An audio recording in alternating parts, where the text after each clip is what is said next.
going on? It's Ben here. I'm back again today doing another video. And the subject of today's video is going to be me predicting who I think will be NBA All-Stars in the upcoming 2019 to 2020 season. So this is kind of kicking off what I would call my season preview series for this next upcoming season in the NBA. And I thought the first thing I'd do, normally I do something with like awards predictions or standings predictions or something. But today I'm going to be starting with predicting who I think will be all-stars in the 2019 and 20 season. So to start that off, I think I want to first give a little bit of background in that there will be 12 spots in each conference. I'm not accounting for like players who will be injured, so like I'm not going to put Durant on this list or anything like that. And of course, like if in the first 2 weeks some of these players sustain like a season-ending injury, obviously then keep that in mind that I'm doing this before the season even starts. So don't hold it against me if you watch this after a couple of weeks and like somebody's gone down with a season-ending injury, so it doesn't make sense that I have them on here. Just keep that in mind. So on each conference's team, you'll have a starting lineup with 2 backcourt players that could be guards and 3 frontcourt players that could be either forwards or centers. And then on the bench for each conference, you'll have 3 guard positions and 4 frontcourt positions that again can be either centers or forwards.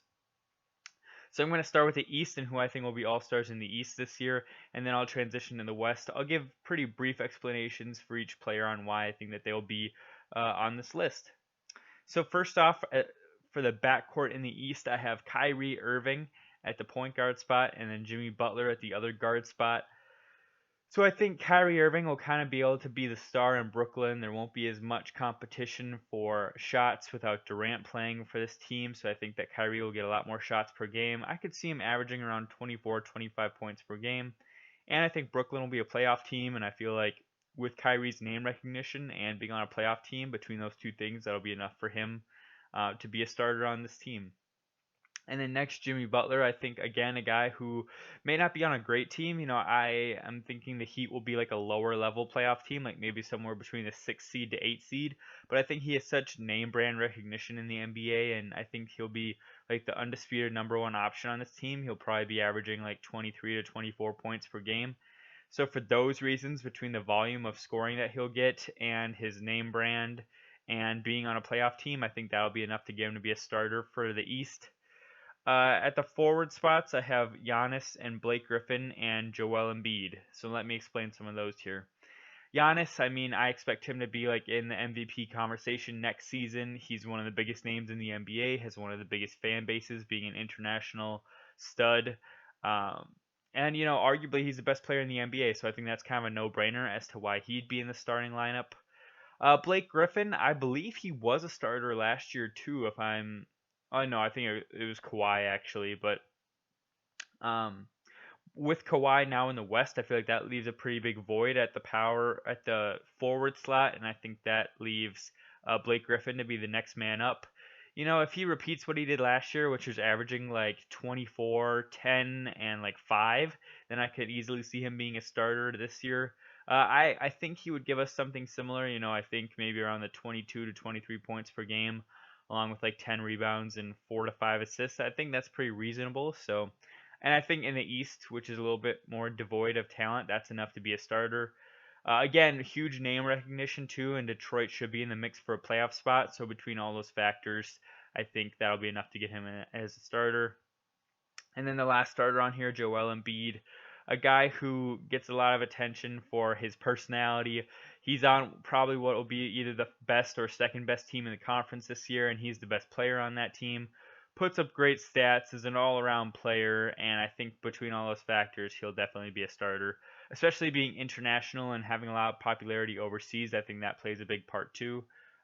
So for those reasons, overall, he is going to be a starter in my opinion.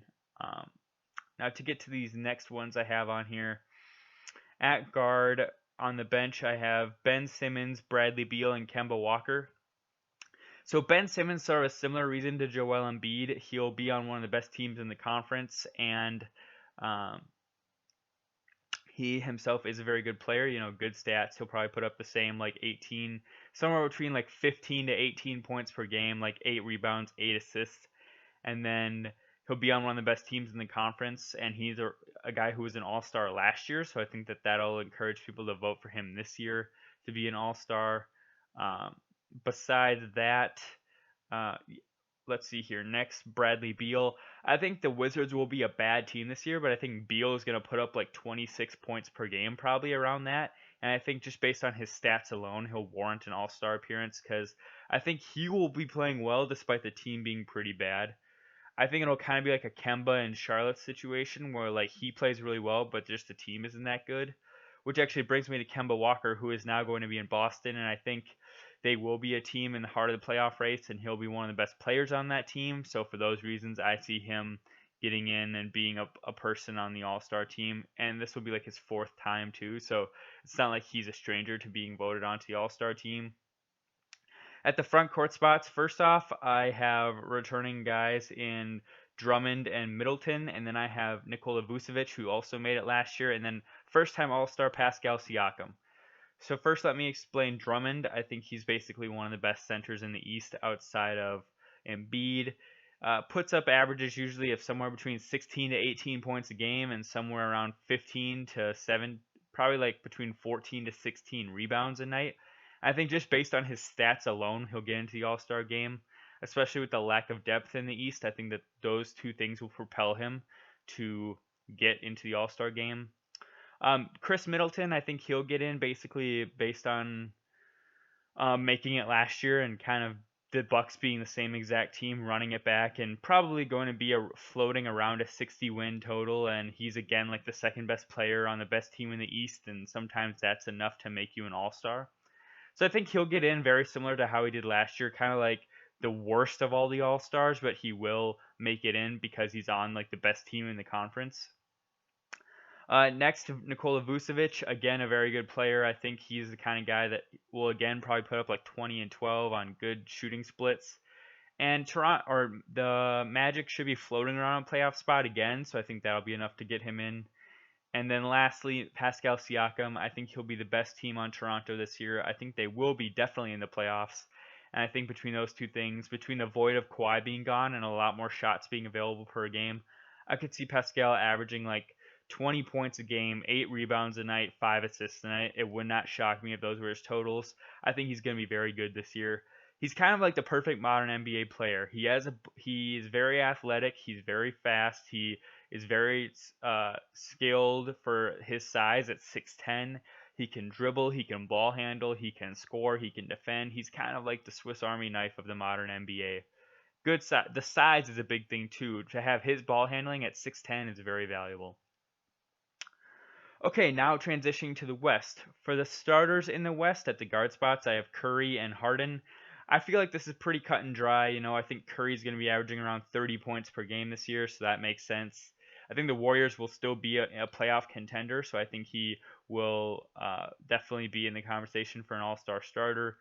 And at the other guard spot, Harden, who is still playing at MVP level, and I think barring any drastic change, he'll probably at least be averaging around his usual 28 to 30 points per game and like 8 assists per game. And the Rockets will definitely be, I would guess, a perennial all-star. I mean, excuse me, what am I saying? The Rockets will definitely be a contender and a playoff team again, so I think he'll definitely get in the starting lineup.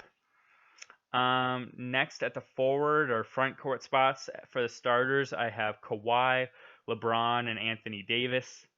So I think these are honestly all pretty cut and dry too. LeBron, if he's back and healthy playing at his level, I think it's pretty clear that he'd get in the starting lineup based on fan voting and just like if he can average somewhere around his usual 25, 8, and 8, he's basically a cakewalk to become a starter.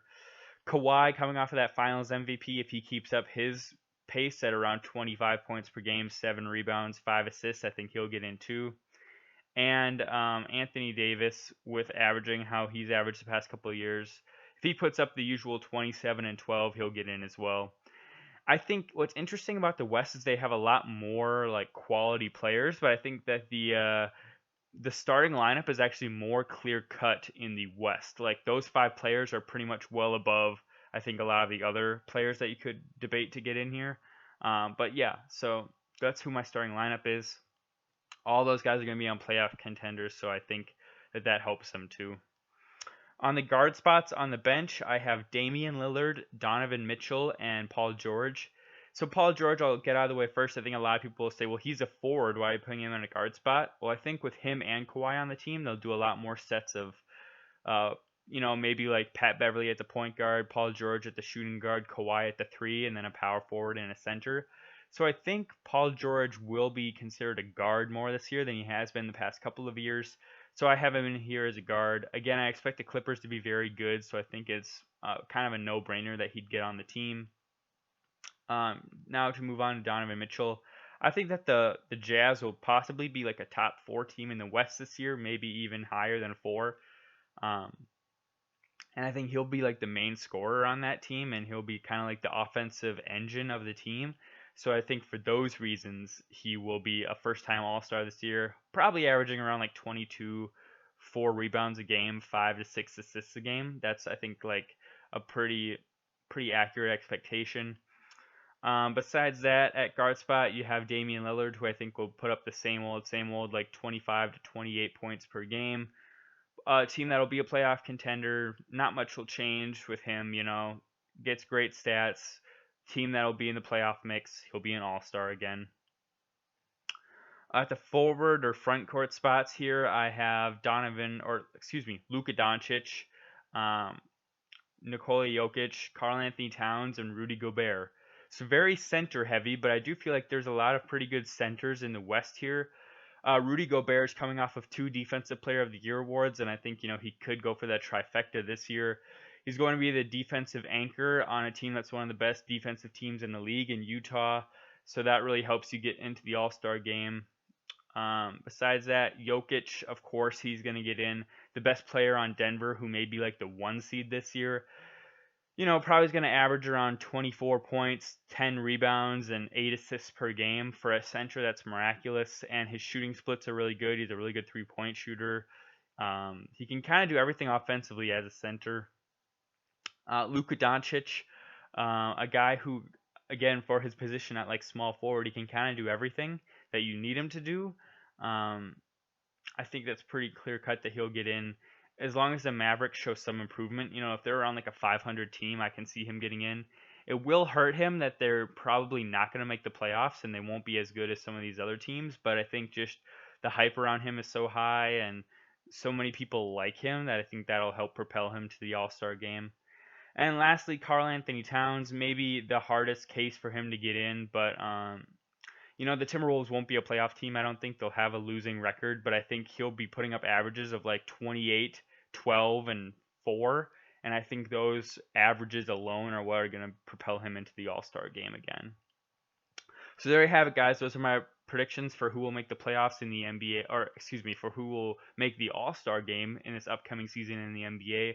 Let me know your thoughts below in the comments. I hope you enjoyed the video, and I hope you have a good day. See you next time. Bye.